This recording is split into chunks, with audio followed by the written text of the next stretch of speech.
Welcome to Gold Coast Insider, where we bring you business insights, stories, opportunities and forecasts from movers and shakers across the Gold Coast. I'm your host, Estella Rodiguero. I'm CEO of Regional Development Australia Gold Coast. What does it take to build a business that stands the test of time? On the Gold Coast, we love an entrepreneurial story, and there's plenty of them. Our city is now home to 83,000 businesses, supporting more than 350,000 jobs and with an economy worth more than $55 billion. But behind those impressive numbers are people who saw an opportunity, backed themselves, took a risk, and built something that has become a part of the fabric of the city. And today we're going to hear one of those stories. Back in 2006, Burleigh Brewing started with just 2 employees. Fast forward almost 20 years, and it's become one of the Gold Coast's most recognised brands with more than 30 world gold medals, a fiercely independent spirit, and deep roots in the community. So what does it take to build a great business and then keep it? How do you navigate the challenges, seize the opportunities, and stay true to what made you successful in the first place? Today, I'm delighted to be joined by Peta Fielding, CEO and co-founder of Burleigh Brewing, to talk about the risks, the rewards, the lessons, the journey behind one of the Gold Coast's great entrepreneurial success stories. So don't forget to like and subscribe for more episodes. So, Peta, welcome to the Gold Coast Insider podcast. Thank you. Great to be here. Right. When people look at Burleigh Brewing today, they see a hugely successful Gold Coast brand. But every successful business starts somewhere. So, Peta, can you take us back to the beginning? What did you do prior to building Burleigh Brewing? Because we know it's never a one track. It's not a straight journey. And what experiences have shaped that path that eventually brought you to where you are today? Well, it is a bit of a winding journey to certainly how I got here and how we got here. But it really started with the fact that growing up, I always knew that I wanted to create something. I just always had a desire to build something, which, I guess the grown-up way of saying that was that I wanted to build a business. Unfortunately, I wasn't good at anything that I could commercialize, so I didn't know what. Couldn't paint, couldn't see, couldn't do anything that I could sell. But I just knew, and I always used to say, I don't know what it's going to look like, but I know what it's going to feel like. And it was that kind of thing that I could literally feel in my belly that I was chasing. So I just, in my studies and jobs and, early career, I tried to choose things that I felt might be of benefit or help me build the skills that might be useful when I did eventually figure out what I was going to do. From a study perspective, that took me into law. So I did law at university and then practiced in commercial law for a few years down in Melbourne, knowing that, I loved it. I really loved studying law. I loved practicing law, but I just knew it wasn't my forever thing. Mm-hmm. And so I had an opportunity to go to the States to do an MBA, and I kind of took that as the step as a circuit breaker almost, to make that decision to leave a great job and a career path and felt comfortable and secure, and go, no, this isn't going to keep me happy forever. So this is the thing I'm going to go and do. So went and became a poor student again. and while I was in the States doing that, I happened to meet Brennan, who became my husband. And as passionate as I was about building a business, he was passionate about brewing. And thankfully, we were also very passionate about doing something together. I actually Good point. went home from work in Hawaii one day. We hadn't been married very long. And I said to him, I hate this. And I think he thought I meant marriage. And I was like, not that. Just the fact that It's early, sweet. Don't leave me yet.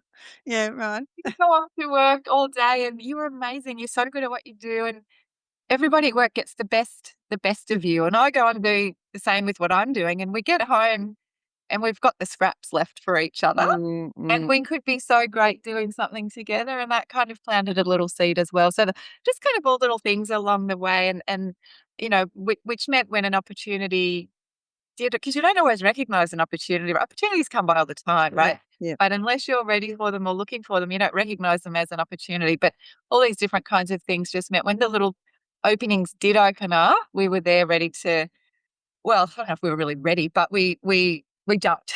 Yeah. Yeah. We had the chance. Yeah. First opportunity was we had a chance to put a small group together to take over a brewery in Hawaii that had struck some trouble, gone into Chapter 11 bankruptcy, and really we had no business doing it. We were young and I guess brave, and just managed to put this little group of people together and did that.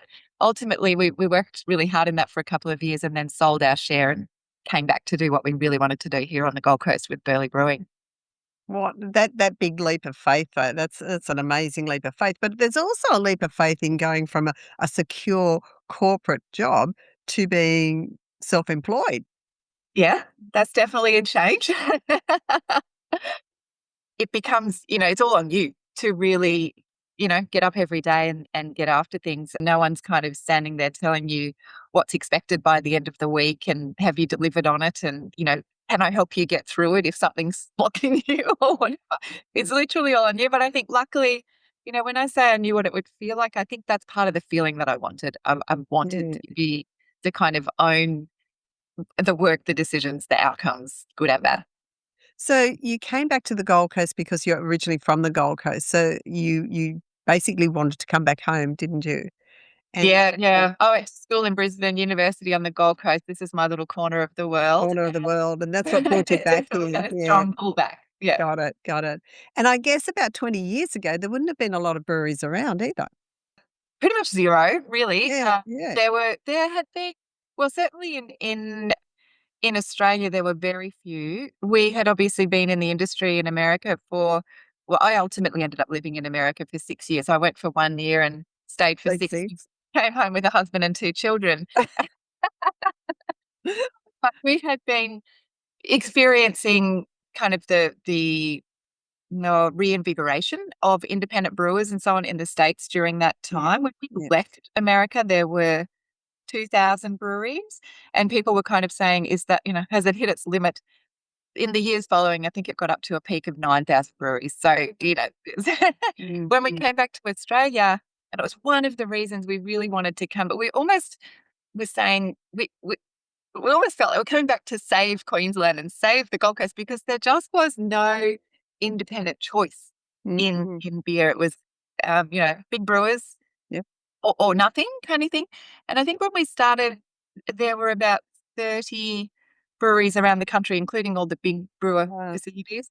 There had been a couple of smaller brew pub operations kind of come and go, maybe a little bit before their time, but no independent production breweries in Queensland. It made the conversations with banks and landlords and, town planning interesting, to say the Yeah, least. yeah. Thankfully, we were able to just really, I guess, step people through, try and build understanding, help them understand what we could see in our heads and what things were going to be, because we weren't able to go, look at that, we want to do that, but we want to do it Mm, here. It just didn't exist. wow. That is definitely a leap of faith. So Burleigh Brewing's been around you celebrated your 20th year in August. So congratulations. Thank How has you. Burleigh Brewing evolved over that time? It's got to be this huge evolution over. Look, it definitely has. I think that, the reason that we started, like I said, we really wanted to bring a choice, a genuine choice in beer to the Gold Coast and to Queensland.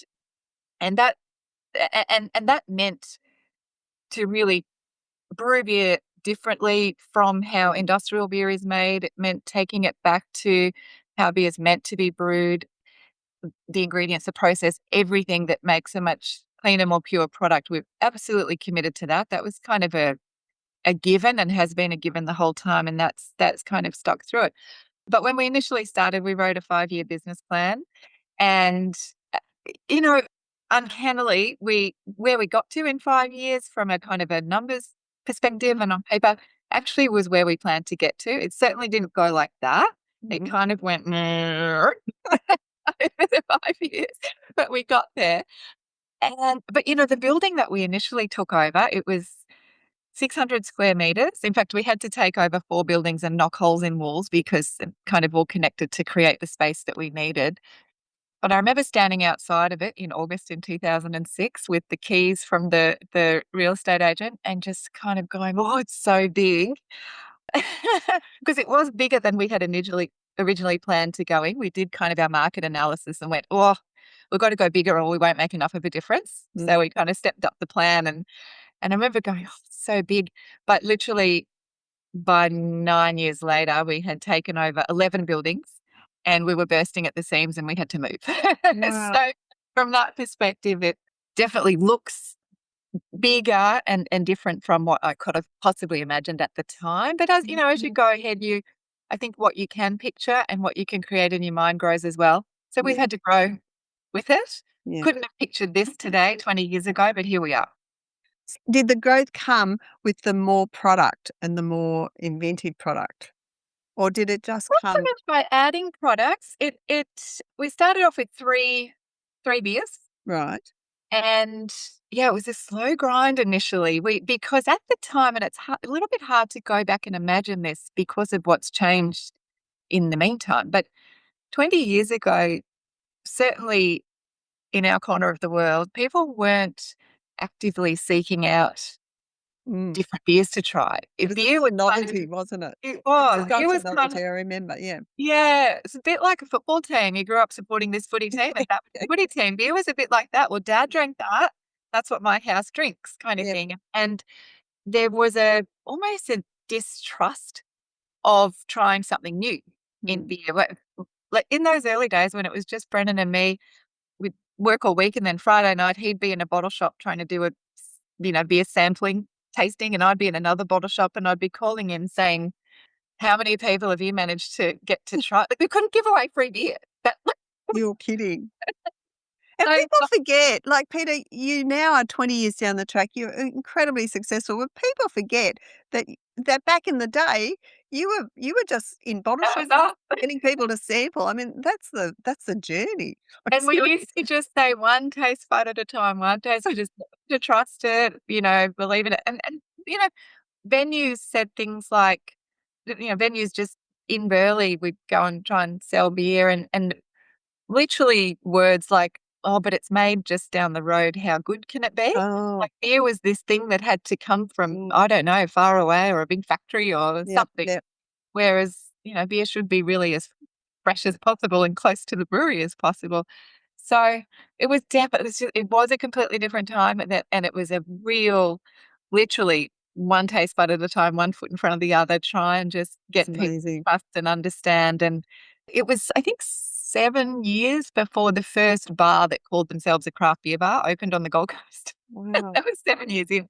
So the growth really was just, well, we kind of took the brand to the community as well. So what we decided pretty quickly well, if we want the Gold Coast and the Gold Coast community to kind of embrace us, we might have to kind of pay it forward and lean in to them first. And so one of the things we did came up with this concept called the Brewhouse Bash, which was opening up the brewery on a I think it was once a month on a Friday night we started with. We didn't really have a proper venue, a little bit of a one, and we would invite the community in. We'd align with a local club or some type of entity that could use some extra money. And when Brennan would get behind the barbecue and cook sausages, and I'd be behind the bar pouring beers, and kind of all the money from the night would go to that community group. And it kind of really developed a life of its own. And people would turn up at the brewery and go, "Who are we supporting tonight?" kind of thing. And it just really, it was quite magical, to be honest, what we were able to do then.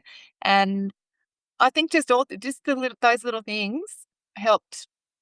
We used to say that the, to be a real city, it needs a footy team and a brewery. and I think the Titans Tick came and along tick. Okay. in 2007. So, and it really felt like that. This isn't just for us. It's for the city, and somehow that kind of took a bit of hold. So what about marketing? So marketing and media, like it's a totally different ball game now, 20 years later. But what role and how did you start that marketing? Did you really just start on the ground with working within your community, or how did that evolve, that marketing Yeah, piece?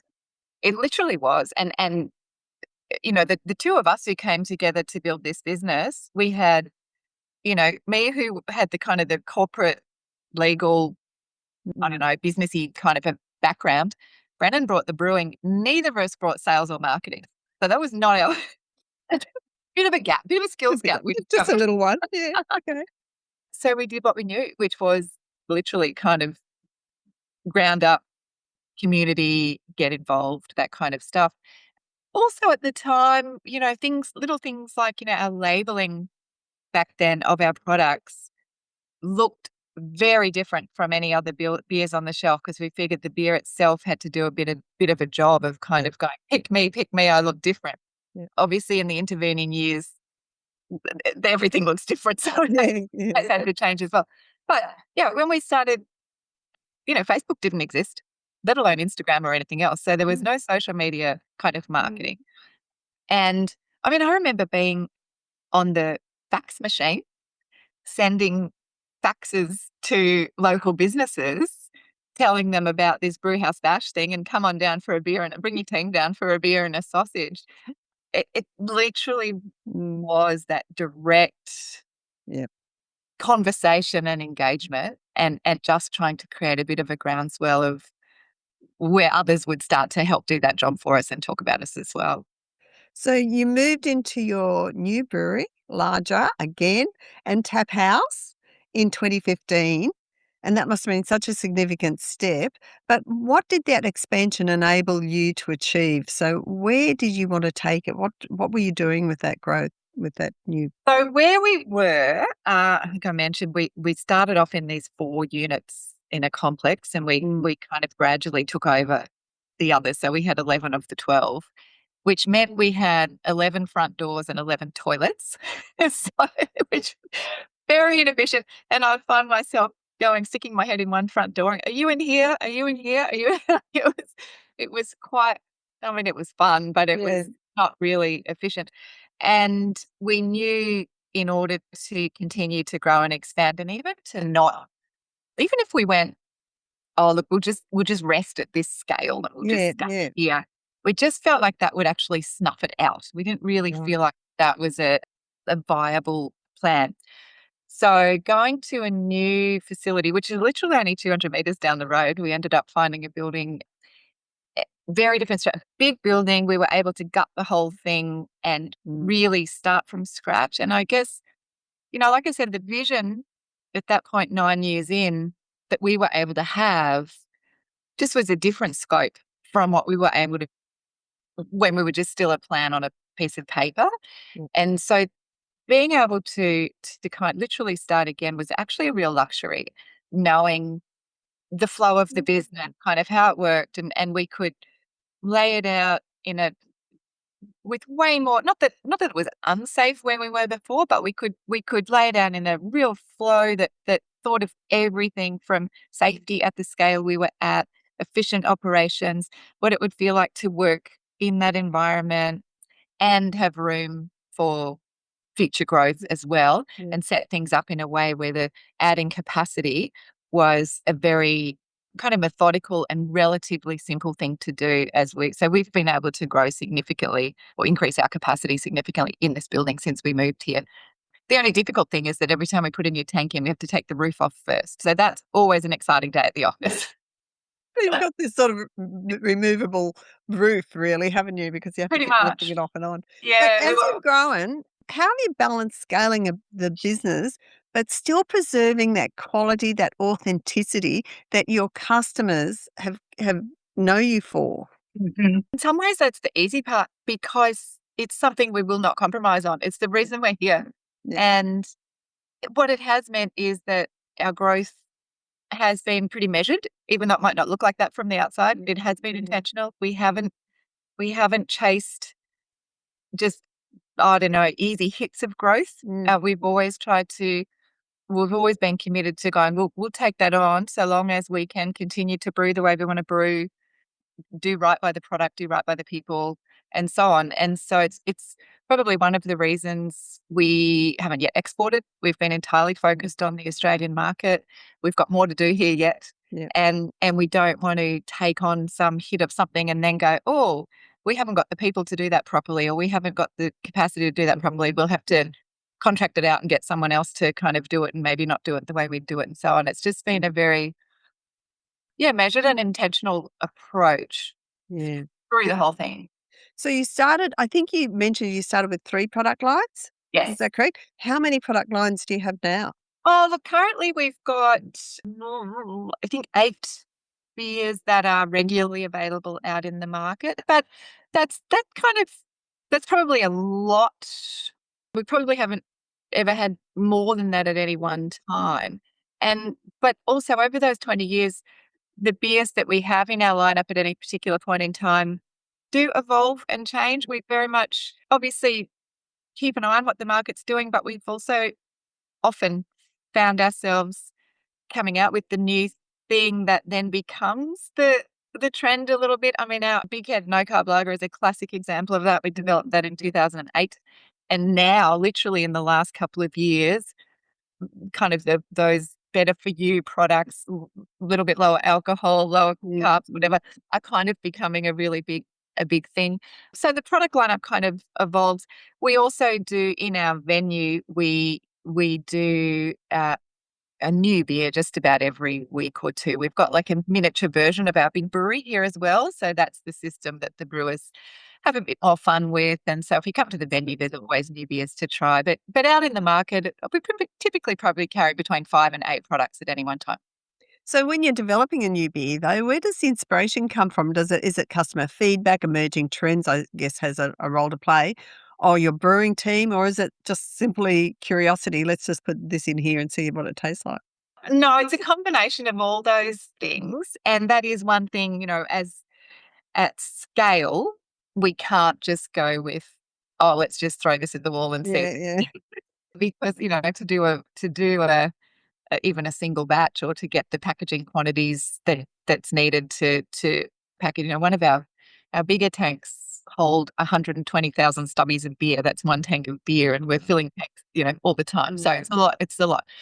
This in the venue here, we can have a bit more fun. But no, customer feedback is definitely one avenue, but we almost have to try and figure out what customers want before they realize they want it, kind of thing.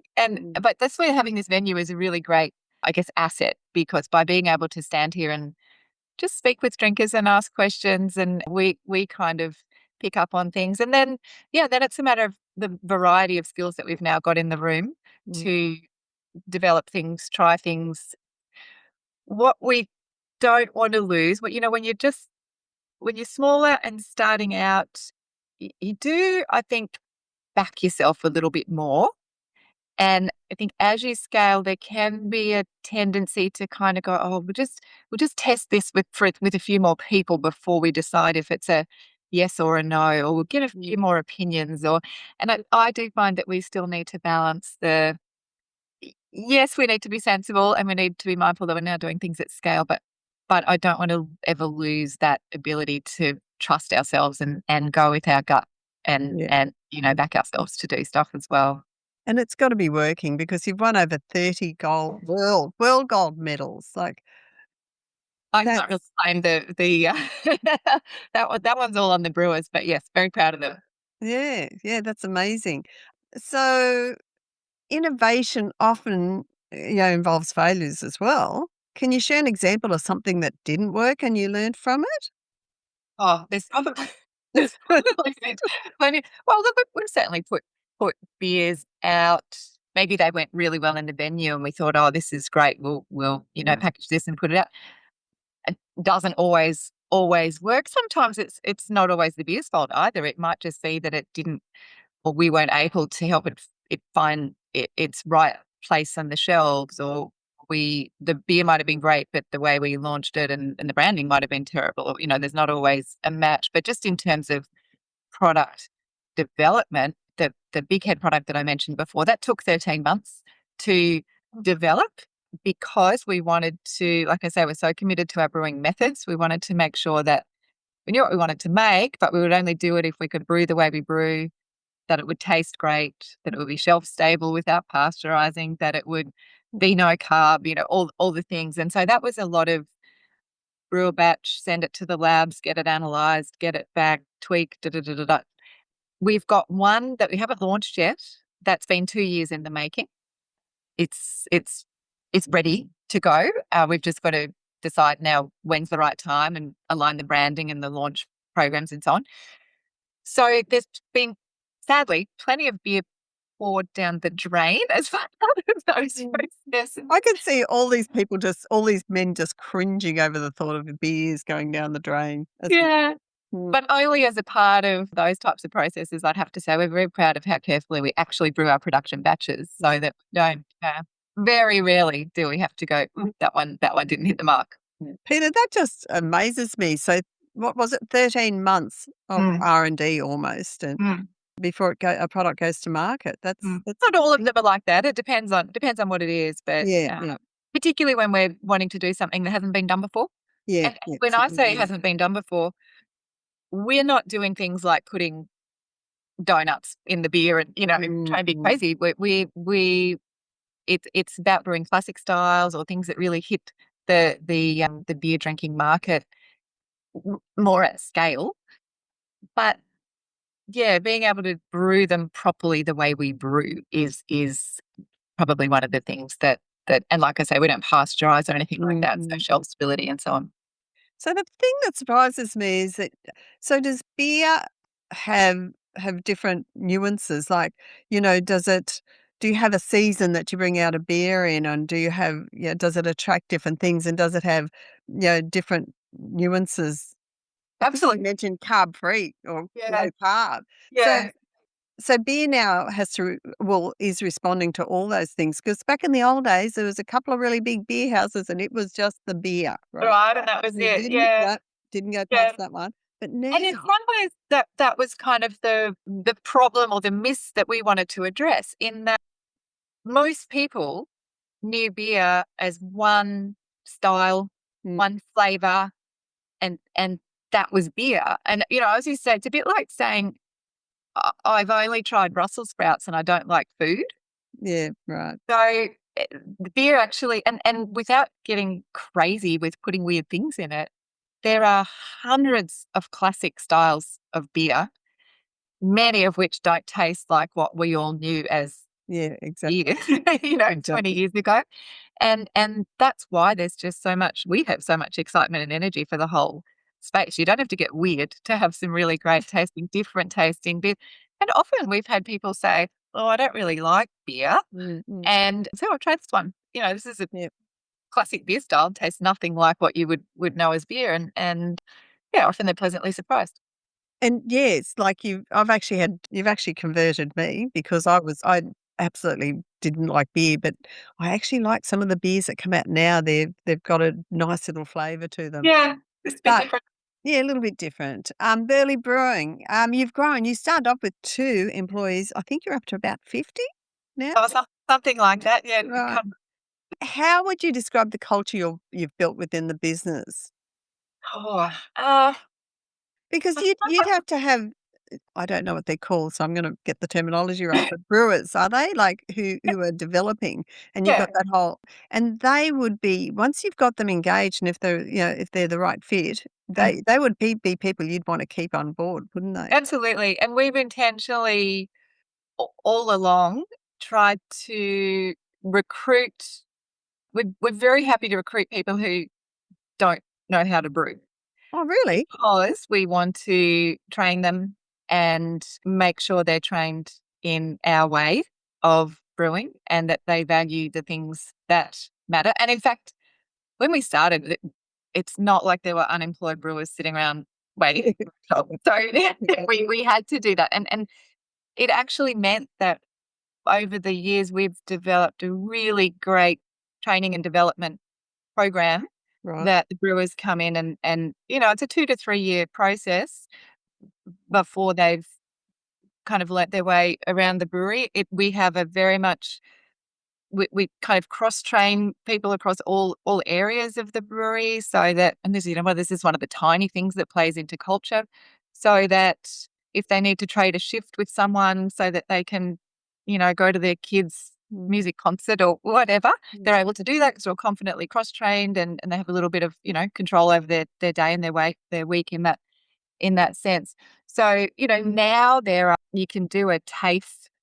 The name escapes me now. It's like a food-based program, certificate 3, but you can kind of specialize in brewing. So there are now people coming out of programs like that who have the theoretical, Right. at least base level knowledge of brewing. So that is super useful now because it means they come in not having to learn everything. But yeah, training and creating great brewers has really been a thing that has been super important to us on the production side. But then, of course, we've also got, field sales team out on the road.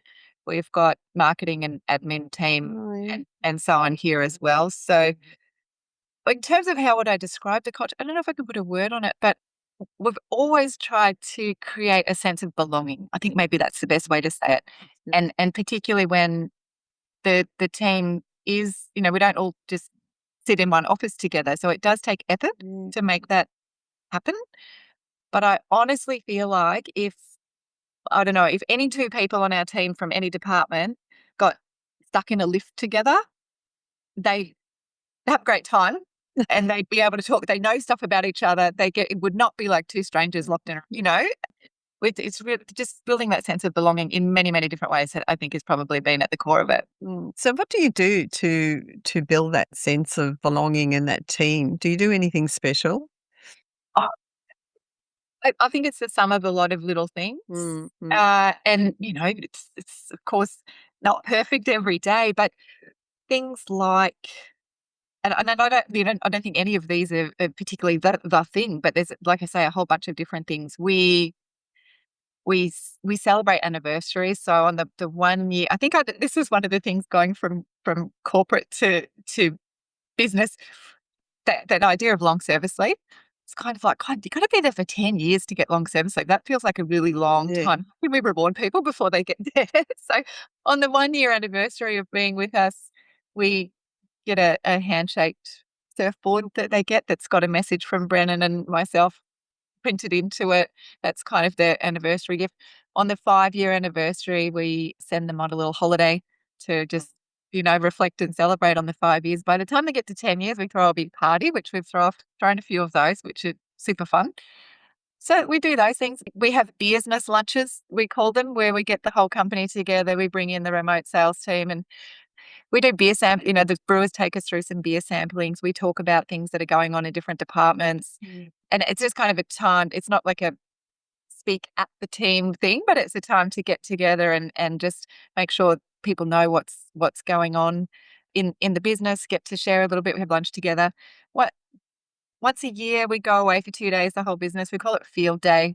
And again, it's just an opportunity to get off-site, everyone to spend a bit of time knowing people, as opposed to someone who works on the bottling line or,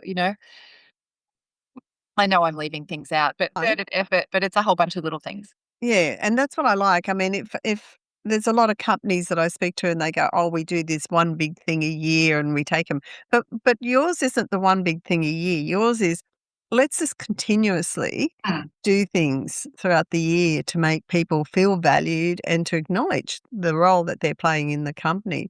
So I actually really like that concept of just making sure you're touching base with them all the time.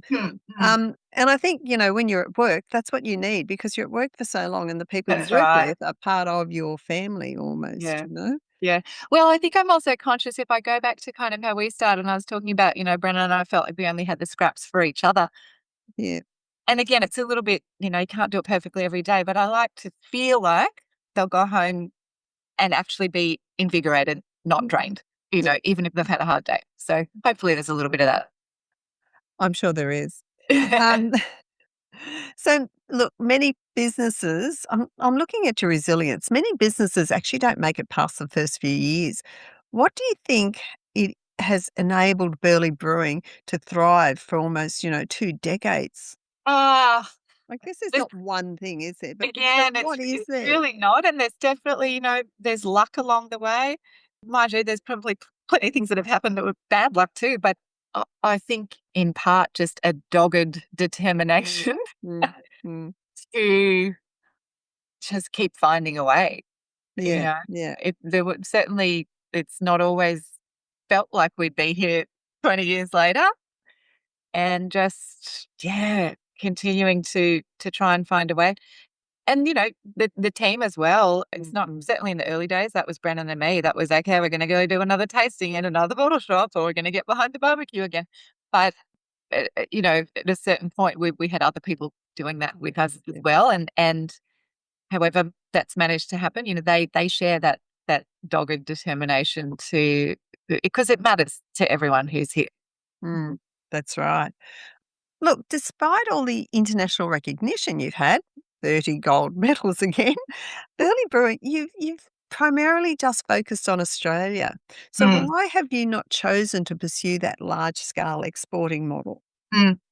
So it is in part so far been Mhm. about really being able to be intentional in our growth, making sure the last thing we want to do is have an opportunity to maybe sell a bunch of beer into a market, but then not be in a position to really do the right thing by the brand and the customers and educate the market and so on, kind of behind it. And I would hate for that to divert our attention, and then we're not doing the right thing by customers and the brand here. Mm. Australia is a big place with a big beer market, and as much as we're grateful we've been able to do what we've been able to do so far, we're a teeny tiny portion of the market. So Mm. we feel like there's just so much more we can do here. Ultimately, we built it for Queensland and for Australia, Mm. and we feel like we've just got still a long way to go to really have done everything we want to do with it Do you here. think is that an eventual plan? So if you had another 20-year, business plan, which you would never have, but would that be part of that story, that global reach or not? Oh, Or do you I would think say global, but look, we've got kind of penciled in, if you like, in our future plans. Maybe we have a look at this market, maybe we have a look at that yeah, market. So yeah, it's not something that we're going, no, never in a million years. yeah, righto. But it hasn't made it to the top of the priority list yet. Yeah, yeah, but it's in there somewhere. Mm. I mean, I, Australia would always be the priority. Yeah. And beer is heavy. The kind of the weight Mm. to value relationship is not that great. So sending it around the world, isn't the best thing for it. So, but like I say, it's there as a possibility in some markets that might make sense. So looking ahead, what opportunities excite you most for your next chapter of Burleigh Brewing? Look, it sounds boring, but honestly, it's probably what's kept us here for 20 years, and that is doing more of the same. More of the same, but evolving, Yeah, obviously, yeah. in how the market's evolving and so on. The market, the last few years have been tough for consumer goods in general, Mm, and beer's, yeah. kind of been swept up in that. And so, unfortunately, there was a real rise of independent brewers, and the last few years, unfortunately, a number of them have gone by the wayside. But for me, I still see a really exciting future for, a lot of people now care about where their products come from, what's in them, who makes them, who owns them. And for the longest time, beer almost didn't get considered in that way of thinking, whether there was an under, not many people know how beer is made. It's just not a thing that is known. And so therefore it's not kind of been part of that way of thinking. But more and more, and our customers are the type of people who do want to turn something over and go, what is in this? And who Mm, owns this? And so it's true. interesting, you'll notice on our beers we list our ingredients. One of the few products that doesn't require ingredients to be listed. I'll just leave that thought. Okay. List ours. Yep, got it. And so, and we brew for those people who care, who don't take shortcuts in the things that matter to them, because we'll never do that in brewing. And that's who we brew for. And I'm just excited that, we're still committed to that. We'll keep doing that. So being a small business or being in business is a really tough gig, isn't it? And it's even tougher now. It is. Have you got any advice you can give people who are in business that are and the struggles they go through? Mm. Like, have you got any advice? I don't have any secret A tip, answers or tip, anything, but killer tip. just the encouragement, I think, yeah, well, maybe I could say it this way. I remember one day Brennan came home and he was just like, oh, all I did was put out fires today. And we kind of talked about it. And the realization was, well, if we expect our job to be any different, we probably won't enjoy it. Kind of being in business is a series of just finding a way, putting out the fires, finding a way through the brick walls, around the brick walls, and so I think if you are excited by that, about finding solutions, looking for solutions, not letting brick walls and fires, you down. And not that, some days I feel like they've defeated me, but you have to, if you can find a way to pick yourself up and get excited about what might be on the other side of that brick wall and go just find a way to get there. I get excited thinking about that. But if I think that's what you need to truly be able to do it, at least do it for a long time. Peter, somewhere along the line you said dogged determination when we first started this conversation, and I think that's what it actually takes. It takes that belief, that passion. Has there been any mentors? Has there been anyone that you can say that supported you through that journey? Definitely, and not so much one individual or an official program of mentorship. But along the way, and I think that's maybe a really valuable thing too, is just finding the people at the time that you need them who can lend, a little bit of wisdom, even just encouragement. Some of the people that I would consider as a mentor probably don't know that they were a mentor to me. Yep. But watching, listening, learning, asking, for sure. I will name one because the Gold Coast knows him well, and that is Kenton Campbell and Rachel Campbell from Zaraffa's Coffee. Yeah. We crossed paths with them very early in our business journey, because Zaraffa's is turning 30 this year, so they're 10 years ahead of we are husband and wife, building a kind of a brewing, another form of brewing, but manufacturing, making something and then having to sell it. We connected early on in our journey, and they have been both wonderful friends and mentors over the years. But look, there have been many others, and as I say, many of them wouldn't even know that I consider them a mentor. But I just try and listen, ask questions, learn, absorb. I mean, gosh, podcasts these days. Yeah, absolutely. Wow, if I'd had podcasts 20 years ago, I probably wouldn't have made a lot of the mistakes I've made, because you could, or even, AI, so many different tools now that the information is at your fingertips. So now it's more, what do you do with the information? Rather than just hearing it. Mm.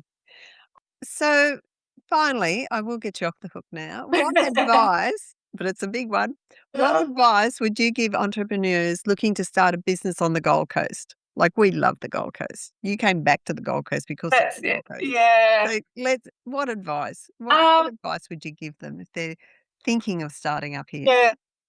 I don't know if it's advice as such. Well, I think the Gold Coast is a fabulous place to start something to back yourself, because the city will back you, and the city kind of gives you the vibe of the city, gives you permission to back yourself and have a go. I heard someone speaking recently. They were talking about how on the Gold Coast, where you've come from doesn't matter. People are more interested in where you're at and where you want to go. And I think that's really true. And I think if you, not just come create some hype, run away, but if you're here and you're committed, like I say, to the coast, and you really dig in, the Gold Coast will back you. The city will back you. The community will back you. And we've experienced it, and we still are. Do you know the takeaway for me from this conversation? It's been absolutely brilliant. Thank you for giving us your time. The takeaway is it's about that engagement with community, and it's about being one with the community and engaging with them, isn't it? That's what it's all about. I can't see how you can have a successful, meaningful business without it. Not the one that wanted to feel the way I wanted it to feel. Put it that way. Yeah. That's the big part of that story, isn't it? But look, thank you so much for joining us today. It's been fantastic looking behind the scenes of one of the Gold Coast great success stories. So really appreciate your time, and it's been wonderful chatting to you. Thank you. I've enjoyed the chat. Thanks for listening today. For a complete list of podcast episodes and transcripts, go to rdagoldcoast.org.au/podcasts. And don't forget to follow us on Facebook, LinkedIn, or Twitter.